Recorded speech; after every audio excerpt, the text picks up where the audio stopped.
नमस्कार, मैं हूं यूसुफ अंसारी और आप देख रहे हैं न्यूज़ इंडिया 24x7। आज हम बात करेंगे कांग्रेस के दिग्गज नेता दिग्विजय सिंह के बारे में। दिग्विजय सिंह ने यह ऐलान कर दिया है कि राज्यसभा में दूसरा टर्म पूरा होने के बाद वो तीसरे टर्म के लिए क्लेम नहीं करेंगे। कल पत्रकारों के साथ भोपाल में बातचीत करते हुए उन्होंने बिल्कुल साफ कर दिया कि उनका कार्यकाल 9 अप्रैल 2026 को ख़त्म हो जाएगा। उसके बाद वो तीसरे कार्यकाल के लिए कोई इच्छा नहीं रखते हैं। वैसे भी ये किसको राज्यसभा भेजना है, किसको राज्यसभा नहीं भेजना है, ये कांग्रेस आला कमान के हाथ में है। दरअसल मध्य प्रदेश में कांग्रेस की अब उतनी ताकत नहीं रही कि वो एक से ज़्यादा लोगों को राज्यसभा भेज सके, और दिग्विजय सिंह की कांग्रेस में अब वो पहले जैसी अहमियत भी नहीं रही कि दिग्विजय सिंह को कांग्रेस किसी दूसरे राज्य से राज्यसभा भेजने का जोखिम उठाए। मध्य प्रदेश में कमलनाथ और जीतू पटवारी भी राज्यसभा की सीट चाहते हैं, तो इस बार कांग्रेस आलाकमान हो सकता है कमलनाथ को ये मौका दे। तो इन तमाम हालात को देखते हुए ऐसा लगता है कि दिग्विजय सिंह समझ गए हैं कि शायद इस बार उनकी दाल गलने वाली नहीं है, इसीलिए उन्होंने ये ऐलान किया है कि वो तीसरा टर्म राज्यसभा का क्लेम नहीं करेंगे। वैसे भी अगर देखा जाए तो दिग्विजय सिंह इस मामले में जुबान के पक्के आदमी हैं। 2003 में जब विधानसभा का चुनाव वो हारे थे, उसके बाद उन्होंने उसी दिन ये ऐलान कर दिया था कि वो अगले 10 साल कोई चुनाव नहीं लड़ेंगे। उसके बाद दिग्विजय सिंह ने 2003 से लेकर 2013 तक कोई चुनाव नहीं लड़ा, ना विधानसभा का और ना ही लोकसभा का, और ना ही वो राज्यसभा गए। 2014 में पार्टी ने उन्हें राज्यसभा भेजा। 2019 में उन्होंने लोकसभा का चुनाव भोपाल से लड़ा, लेकिन वो बीजेपी की साध्वी प्रज्ञा से चुनाव हार गए। 2024 में भी लोकसभा का चुनाव लड़ा, लेकिन वो चुनाव हार गए। तो अब उन्होंने फैसला किया है कि शायद वो मध्य प्रदेश की राजनीति में ज़्यादा सक्रिय होंगे, और ऐसा उनके करीबी मानते हैं कि वो मध्य प्रदेश की राजनीति में सक्रिय होना चाहते हैं। जहाँ तक तीसरे टर्म या चौथे टर्म की बात है, तो कांग्रेस में एक रूल पहले से चला आ रहा है कि किसी भी नेता को, चाहे वो कितना ही बड़ा हो, 4 से ज़्यादा राज्यसभा के टर्म नहीं मिलते हैं।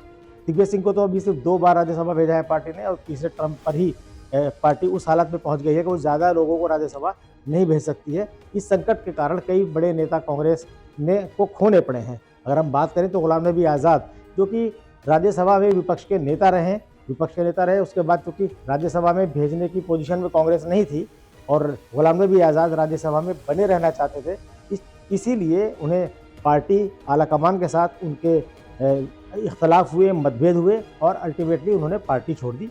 जम्मू कश्मीर में उन्होंने बाद में अपनी अलग पार्टी बनाई, जो कि उनकी पार्टी का क्या हश्र हुआ विधानसभा चुनाव में, ये सब जानते हैं। कपिल सिब्बल एक और नेता है जो कांग्रेस में कई बार राज्यसभा रहे, वो लोकसभा में भी रहे, राज्यसभा में भी रहे, लेकिन जब कांग्रेस उन्हें राज्यसभा देने की स्थिति में नहीं थी, तब उन्होंने कांग्रेस से अपना नाता तोड़ा और समाजवादी पार्टी की मदद से वो इंडिपेंडेंट राज्यसभा में पहुंचे। क्योंकि कांग्रेस के प्रति आज भी उनकी प्रतिबद्धता है, कांग्रेस के साथ वो आज भी किसी न किसी रूप से जुड़े हुए हैं, वैचारिक रूप से, और कांग्रेस के खिलाफ कभी वो कोई बात नहीं कहते हैं। इससे पहले अगर हम और पीछे जाएं तो सिर्फ कांग्रेस में अहमद पटेल एक ऐसे नेता हैं जो 5वीं बार राज्यसभा, जिन्हें 5वीं बार भी राज्यसभा का मौका मिला था। 2017 में अहमद पटेल के 4 टर्म राज्यसभा के पूरे हो चुके थे, वो राज्यसभा नहीं जाना चाहते थे, लेकिन उस वक्त कांग्रेस की अध्यक्ष थी सोनिया गांधी के सबसे विश्वास पात्र नेता थे अहमद पटेल। तो सोनिया गांधी ने उन्हें राज्यसभा के लिए 5वीं बार टिकट दिया, लेकिन ऐसी सीट से टिकट दिया जहां उन्हें चुनाव जीत कर आना था, और 2017 में वो महज 1 वोट से राज्यसभा का चुनाव जीते। उस वक्त प्रधानमंत्री नरेंद्र मोदी और अमित शाह ने उन्हें हराने के लिए जी तोड़ कोशिश की थी, कांग्रेस के कई विधायकों को तोड़ा था, और उसके बावजूद अहमद पटेल अपनी सीट बचाने में कामयाब हो गए थे। और पहले की अगर हम बात करें तो प्रणब मुखर्जी और नजमा हेपतुल्ला जैसे नेता बड़े नेता रहे हैं, इनको भी 4 बार से ज़्यादा राज्यसभा की सीट नहीं मिली है।